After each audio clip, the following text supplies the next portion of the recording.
mangarika anao fa nenina may anao any aorina olo tafa ihany ka mangarika anao fa nenina may anao any aorina olo tafa ihany ka mifainako makely ho lasa millionnaire fianao mangina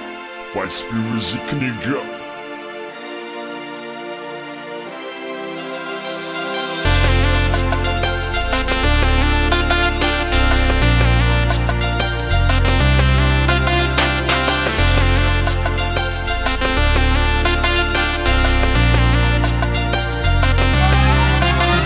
Etizaho amin'ny sakra vona mba miangavy raha misy fotoana nefa ianao kosa nandavona tena lasa fa tsisy fotoana zaho ianao miangavy tsy taxe atao fa sarotra hoainy hoe anaky anao tadidy kosa le kozy nataonao tamin'ny takapa hoe satsika ianao talona sana fa zay apanio mitady mpanjakako anatin'ny rovo raha zany dia tsisy fa misakisa zange watena tianlay efa noto zany efa tsatsy mila indray famoto mamila fil tena kozy zany zanga takapa andana amin'ny pason mekonta tazozana ilikidika fa amizao kosa tsy maintsy vanidika sady nahaly vila efa nahazy vila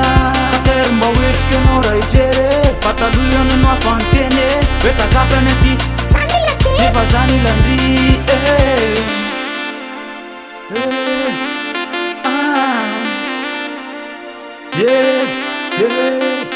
yalipinao mba andrasike ga mila takapany zanakanjeny azapeany ihany ka fa zay anoy itangatonatiko andampianoy tsy poince zany a zay efa mana amirena ny angavy sy nan'olo tanana ka le mampifilany fomba mbevavy kazakotsy iny ny efa manambady ahoany zany za tianla efa tara loatra ianao ozy arina andray kosa zatao ansan zakanlabe le samtomany tsy tako mihitsy zay atao an'zay fa raha tianandry mandany amandeha efa mitateraka aminao mifoka asapitsalina fa mitoloka tazozana ilikidika fa amizao kosa tsy maintsy vanidika sady nahaly vila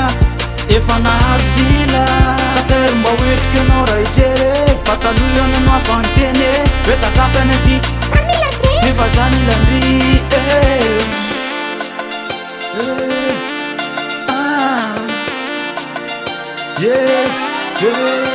talozana ilikidika fa amizao kosa tsy maintsy vanidika sady nahaly vila